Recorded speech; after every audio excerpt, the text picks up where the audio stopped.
मेहनत कर पड़ता है जी जान से तपना, तभी पूरा होता है बढ़िया नौकरी पाने का सपना। आज बात करेंगे ड्रीम जॉब ड्रीम कंपनी में कैसे मिले। 10 पॉइंट दूंगा, 10 पॉइंट स्टेप वाइज दूंगा। मैं विवेक बंद्रा, फाउंडर एंड सीईओ बड़ा बिजनेस डॉट कॉम। उससे पहले 3 सिनेरियो समझिएगा। पहला सिनेरियो, जो काम करने में आपको बहुत मजा आता है और आपको अच्छे से करना भी आता है, लेकिन अगर उसके पैसे अच्छे नहीं मिले आपको तो आप जिंदगी भर गरीब रह जाएंगे। दूसरा सिनेरियो लेते हैं, जो काम करना आपको अच्छे से आता है, उसके पैसे भी मिलते हैं, लेकिन आपको प्यार नहीं है उस काम से, आपको मन नहीं करता वो काम करने को, तो आप जिंदगी भर बोर होंगे। और तीसरा सिनेरियो, जिस काम से आपको प्यार तो है, बाजार में उसकी तनख्वाह भी मिलती है, लेकिन आपको करना अच्छे से आता नहीं है, तो फिर आपको नौकरी नहीं, वो तो खाली एक सपना है, वो ड्रीम जॉब नहीं है, खाली ड्रीम है। बात समझते हैं कि 10 पॉइंट क्या किया जाए, एक अच्छे से आपको जॉब कैसे मिले। पहले जिस कंपनी में आप जॉब चाहते हैं, पहला पॉइंट है उस कंपनी के बारे में रिसर्च करो। उस कंपनी का विजन, मिशन, उसकी लीडरशिप, उसके माइलस्टोन्स, उस कंपनी के बारे में पढ़ लिख लो वहां रिज्यूमे भेजते वक्त। नौकरी.com पे बहुत सारी अपॉर्चुनिटीज आपको मिलेंगी, लेकिन पहले कंपनी की वेबसाइट, इंटरव्यू में जाने से पहले उसके सोशल मीडिया, उसका एंगेजमेंट, माउथशट.com, ग्लासडोर.com, उसका लिंक्डइन, उसके सारे गूगल पे सब चीजें। जितना ज्यादा आप इंटरेस्टेड होंगे उतना आपका कैंडिडेचर इंटरेस्टिंग हो जाएगा। जब आप इंटरव्यू में मिलते हैं ना लोगों से, if you are interested in the company, they will see you as interesting for the company. Company research के बाद दूसरा पॉइंट, जॉब डिस्क्रिप्शन को समझिए। जॉब डिस्क्रिप्शन की डिटेल मांगिए। आपका केआरए क्या होगा, केपीआई क्या होगा, आपसे क्या एक्सपेक्ट किया जा रहा है कंपनी में, ये मांग लो। अगर ये समझ में आ जाए कि कंपनी आपसे चाहती क्या है, करवाना क्या चाहती है, जॉब का डिस्क्रिप्शन, आपका केआरए की रिस्पॉन्सिबिलिटी एरिया, आपका केपीआई की परफॉर्मेंस इंडिकेटर, आपसे क्या एक्सपेक्ट किया जा रहा है इस रोल में, अगर वो मिल जाएगा तो पूरा ग्रिप आ जाएगा आपका इंटरव्यू में। तीसरा, अब जो इंटरव्यू लेने वाला है उसकी डिटेल निकालो। एचआर से जब आप बात करेंगे, पूछेगा आपका इंटरव्यू कौन लेंगे, उस इंटरव्यूअर का अगर आपको नाम मिल जाता है तो लिंक्डइन पे उसका प्रोफाइल खोल लीजिए। देखिए उसने क्या पोस्ट शेयर किया है, क्या आर्टिकल शेयर किया है, क्या उन्होंने कोई ब्लॉग शेयर किया है, उसके बारे में अगर आप तारीफ करेंगे, उसकी डिटेल उनको इंटरव्यू में बताएंगे, तो वो आपकी आई फॉर डिटेल को बहुत पसंद करेंगे। मेरे साथ भी होता है कई बार, जब कोई मुझको इंटरव्यू देने आता है, बोलता है सर मैं तो आपका बहुत बड़ा फैन हूं, मैं तो आपके सारे वीडियो देखता हूं, तो मैं पूछ लेता हूं टॉप 5 वीडियो कौन से देखे थे जो आपको बहुत पसंद आए और मैंने उसमें क्या बताया। पता चल जाता है कि आदमी झूठ बोल रहा है या सच बोल रहा है। अगर डिटेल में लिया अपने इंटरव्यूअर को पहचान, तो अपने इंटरव्यू को बना लो कुछ सुपर आसान। इसको क्या कहते हैं, failing to plan means planning to fail. Plan करके जाइए, इंटरव्यूअर के बारे में पढ़ के जाइए। अब्राहम लिंकन भी बोला करते थे ना कि अगर मुझे पेड़ काटना हो, मेरे पास 8 घंटे हो, तो 6 घंटे तो मैं केवल धार लगाऊंगा, 2 घंटे में पेड़ काट दूंगा। 6 घंटे धार क्या लगाऊंगा, मतलब क्या, इतनी तैयारी कर लूंगा कि 2 घंटे में पेड़ अपने आप कट जाएगा। आसान है, लेकिन थोड़ा उसको समझ के जाओ। इंटरव्यूअर क्या क्वेश्चन पूछ सकता है आपसे, कि अपने बारे में बताओ, पूछेगा आपसे पॉपुलर क्वेश्चन क्या, आपको क्यों हायर करें, आपकी स्ट्रेंथ्स क्या है, आपकी लीडरशिप स्किल्स के बारे में बताइए, आपके पास एक्सपीरियंस नहीं है, आपको क्यों हायर करें। इस तरह अगर आप अपनी तैयारी करके जाएंगे, मजा आएगा। चौथा पॉइंट, एम्प्लॉयर सेंट्रिक रहिएगा। इस चौथे पॉइंट में ध्यान रखना, इंटरव्यूअर आपकी मानसिकता को जरूर चेक करता है। अपने आंसर्स को ऐसे कस्टमाइज करिए, आप आत्म प्रेरित, सेल्फ मोटिवेटेड दिखने चाहिए। एक एम्प्लॉय मानसिकता का होता है, एक इंट्राप्रेन्योर मानसिकता का होता है। हमारे एवरीथिंग अबाउट एंटरप्रेन्योरशिप कोर्स में हम इंट्राप्रेन्योर की बहुत बात करते हैं। एम्प्लॉय वो जो नौकरी करता है, इंट्राप्रेन्योर वो क्यों करता तो नौकरी है, पर उसका बिहेवियर ओनर जैसा होता है। वो प्रॉब्लम पे फोकस करेगा, एम्प्लॉय इंट्राप्रेन्योर एक्शंस पे फोकस करेगा। वो बोलेगा फैमिली इज माय फैमिली, ये कहता है कि नहीं नहीं, organization is also my family. वो उसको परिवार की तरह देखता है। वो हार्डवर्क करता है, ये स्मार्ट वर्क करता है। वो कंज्यूमर होता है, ये कंट्रीब्यूटर होता है। एंटरप्रेन्योर आते ही सोचता है मैं ऐसा क्या कर लूं कंपनी में। वो पुश स्टार्ट है, उसको धक्का मारोगे तो काम चालू करेगा। ये सेल्फ स्टार्ट है, अपने आप काम करता है। वो टाइम वेस्ट करता है, ये टास्क वेस्ट करता है। एम्प्लॉय क्या करता है, सुबह 9 से 5, 9 बजे आएगा, 5 बजे निकल जाएगा। ये क्या कहता है, जब तक काम खत्म नहीं होगा तब तक बैठूंगा। काम जल्दी खत्म करने की कोशिश करता है। ये समय के हिसाब से नहीं, काम के हिसाब से काम करता है। इसलिए employee gets paid for the time he spends, intrapreneur gets paid for the value he creates, है ना। तो ये इसको क्या चाहिए, sick leave, casual leave, earn leave, वो leave he doesn't want to leave. तो आपके जो आंसर है ना, वो उससे आपका नेचर, आपका बिहेवियर, आपका कल्चर पता लग जाएगा। ये ब्रेकडाउन में खत्म हो जाता है, ये ब्रेकडाउन में ब्रेक थ्रू क्रिएट कर देता है। ये बिहेवियर नेचर पता चल जाता है। पांचवा पॉइंट, अपना असेसमेंट भी करके जाइए, जो कि आपके इंटरव्यू में दिखाई पड़ेगा। सनातन गोस्वामी चैतन्य महाप्रभु से बोले के आमी, क्या बात हुआ कि मैं हूं कौन, आप पहचानिए अपने आप को। कृष्ण ने भी गीता के अंदर बहुत बात किया, ये आपको पोजिशनिंग में हेल्प मिलेगा आपको। आप एक्शन मैन है, पीपल मैन है, आइडिया मैन है, प्रोसेस मैन है, आपकी मेजर स्ट्रेंथ्स क्या है, उसको स्किल के साथ मैच कर लीजिएगा। देखिएगा कि जो जॉब डिस्क्रिप्शन है ना, जो मैंने पीछे बताया था आपको, उसमें देखिए कि कंपनी का गोल क्या है, इस जॉब से कौन सा गोल अचीव करने वाले हैं, कंपनी में क्या प्रॉब्लम्स थी जो इस जॉब से वो सॉल्व कराने वाले हैं। और जब आप जाएंगे तो अपने हार्ड स्किल और सॉफ्ट स्किल को जरूर समझ के जाइएगा। ये छठा पॉइंट है। हार्ड स्किल कौन से होते हैं? ये वो स्किल होते हैं जो बेसिकली आप क्वांटिफाई कर सकते हैं, जैसे कि फॉरेन लैंग्वेज हो गया, डिग्री हो गया, सर्टिफिकेट हो गया, मशीन ऑपरेशन हो गया, आपका किसी प्रकार का कोई भी data mining, accounting, programming, software testing, ये सब हार्ड स्किल होते हैं। जिसमें कला आती है।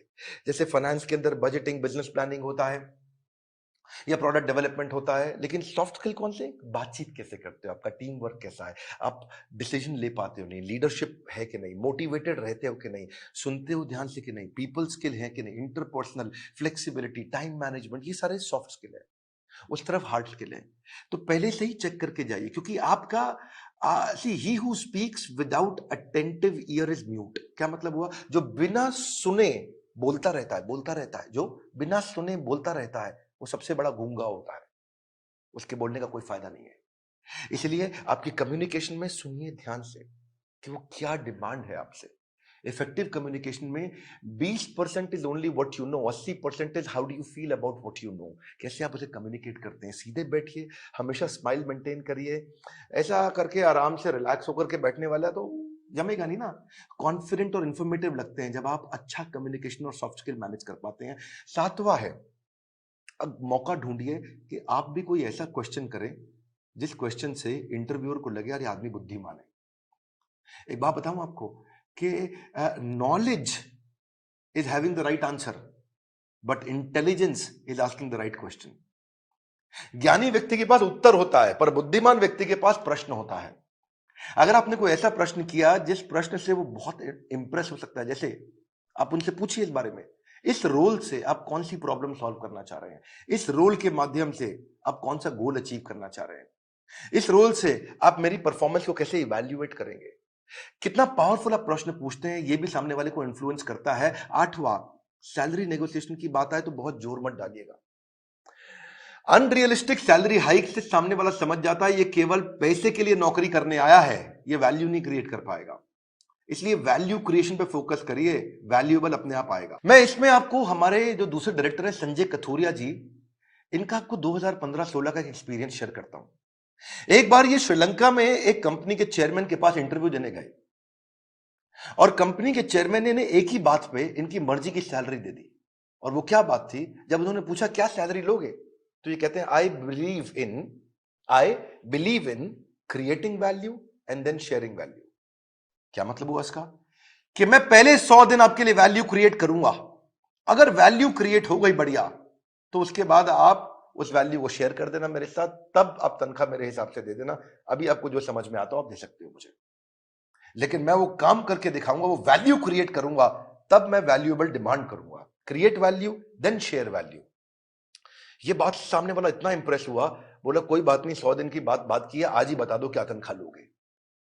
जब आप वैल्यू क्रिएट करने पे फोकस करते हो, पहले कहते हो मैं वैल्यू क्रिएट करूंगा बाद में अपना शेयर लूंगा, इससे सामने वाले को आप पे बहुत कॉन्फिडेंस आ जाता है। सैलरी नेगोशिएशन पे बहुत फोकस मत करिए, मेन मुद्दा समझिए, वैल्यू क्रिएशन पे फोकस करिए। सैलरी नेगोशिएशन अपने आप हो जाएगी जब वैल्यू क्रिएशन का सामने कॉन्फिडेंस आ जाएगा कि आप करके क्या दिखा सकते हैं जॉब में। 9वां पॉइंट, अपने रेज्यूमे पे ध्यान दीजिएगा। ये हालांकि मैं थोड़ा पहले भी बता सकता था 9वां पॉइंट, पर ध्यान रखिए अपने लाइवली और एक्शन ओरिएंटेड वर्ड लिखिए। रेज्यूमे लंबा मत बनाइए, 6 पेज, 8 पेज, 10 पेज का, क्योंकि जो रिक्रूटर होता है या जो इंटरव्यूअर होता है वो उसके पास ज्यादा समय नहीं है देखने के लिए। बुलेट पॉइंट्स में लिखिए ताकि मैक्सिमम चीजें कैप्चर हो जाएं कम समय में। सीक्वेंस के अपना एक्सपीरियंस लिखिए, और अगर एक्सपीरियंस ज्यादा नहीं है तो कोई बात नहीं, आपने आज तक जो भी कहीं पे थोड़ा बहुत इंटर्नशिप भी किया तो वो भी डालिए। एक कवर लेटर अगर आप बना सको ना तो वो गेम चेंजर होता है अपनी एग्जैक्ट पोजीशनिंग के लिए, कि आपके पास स्किल है और कंपनी को ये जरूरत है, तो कंपनी की जरूरत और आपके स्किल कैसे मैरी कर सकते हैं आपस में, कैसे मैरिज होगी। तो एक छोटा सा कवर लेटर आधे पेज का 8-10 लाइन का बना सकें अगर आप तो। रेज्यूमे ऐसा होना चाहिए कि सामने वाले को 20 सेकंड में सारी बात समझ में आ जाए, उसको ध्यान से बार बार देखो ऐसा कि क्या 20 सेकंड में समझ में आ रहा है पूरा रेज्यूमे। रेज्यूमे में बहुत डिटेल लिखने में सफलता नहीं है, किसी के पास टाइम नहीं है आज डिटेल में पढ़ने के लिए। पर रेज्यूमे के अंदर जो हायरिंग मैनेजर है, एक सर्वे बताता है वो 6 सेकंड में डिसाइड करता है इसको बुलाऊं कि नहीं बुलाऊं। तो बड़ा इंपॉर्टेंट है, बहुत ज्यादा एग्जैजरेट ना करें नहीं तो पर्दा फाश हो जाता है बाद में।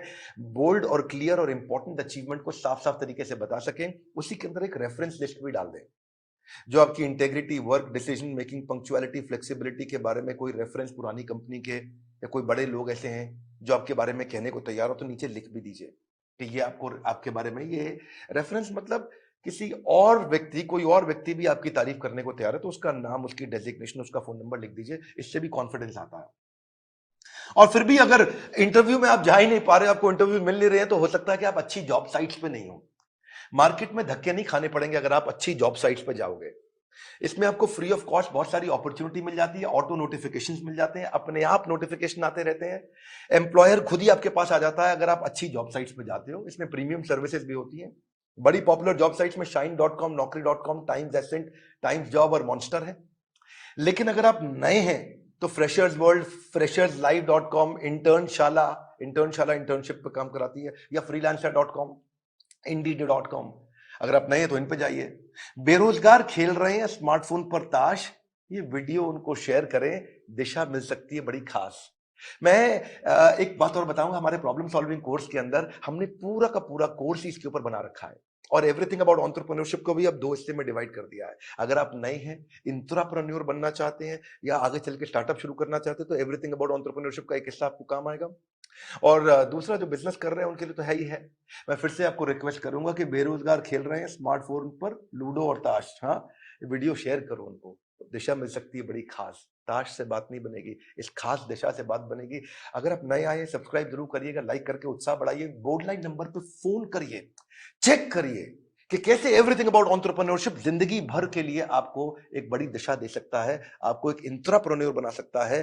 किसी को नौकरी मिले ना मिले, इंट्राप्रेन्योर की बहुत कमी है, उसको नौकरी जरूर मिलती है। हमारे साथ जुड़े रहने के लिए, दुनिया का नंबर 1 एंटरप्रेन्योरशिप यूट्यूब चैनल बनाने के लिए, वीडियो को लाइक करके उत्साह बढ़ाने के लिए आप सबका हृदय की गहराइयों से प्रेम पूर्वक बहुत बहुत धन्यवाद।